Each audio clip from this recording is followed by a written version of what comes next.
భారత అంతరిక్ష యాత్రలో చారిత్రాత్మక క్షణం ఆవిష్కృతమైంది. మన వ్యోమగామి శుభాంశు శుక్లా అంతరిక్ష యాత్ర ప్రారంభమైంది.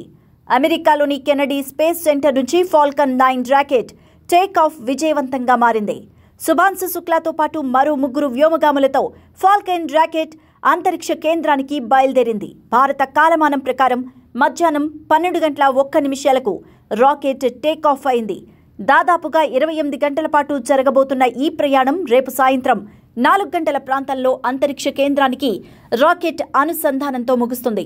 శుభాంశు శుక్లా బృందం 14 రోజుల పాటు అంతరిక్ష కేంద్రంలో పరిశోధనలు చేయనున్నారు. దీర్ఘకాల అంతరిక్ష ప్రయాణాలకు, భవిష్యత్తులో అంతరిక్ష వ్యవసాయానికి ఉపయోగపడే బయో రీజనరేటివ్ వ్యవస్థల రూపకల్పనపై కూడా శుక్లా పరిశోధనలు చేస్తారు. నాసా హ్యూమన్ రీసెర్చ్ ప్రోగ్రాంలో భాగంగా వ్యోమగాముల ఆరోగ్యం, సూక్ష్మ గురుత్వాకర్షణకు అనుగుణంగా మారడం వంటి 5 సంయుక్త అధ్యయనాల్లోనూ ఆయన పాల్గొంటారు. తనతో పాటు మామిడి తాండ్ర, పెసరపప్పు హల్వా, క్యారెట్ హల్వా వంటి భారతీయ వంటకాలను ఆయన అంతరిక్షంలోకి తీసుకువెళ్లారు.